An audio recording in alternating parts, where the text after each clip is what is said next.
بشرى سارة للمتقاعدين. سيتم صرف معاشات المتقاعدين المغاربة ابتداء من يوم الأربعاء القادم،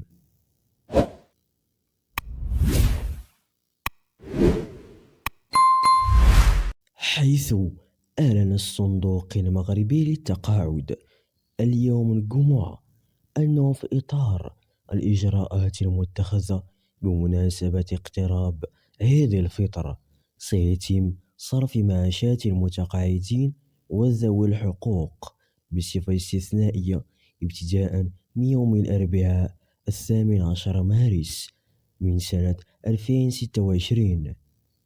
أوضح الصندوق أن هذا الإجراء يهدف إلى تمكين المستفيدين من التوفر على معاشاتهم في الوقت المناسب لتلبية احتياجاتهم والاستعداد للاحتفال بهذه المناسبة الدينية في أفضل الظروف.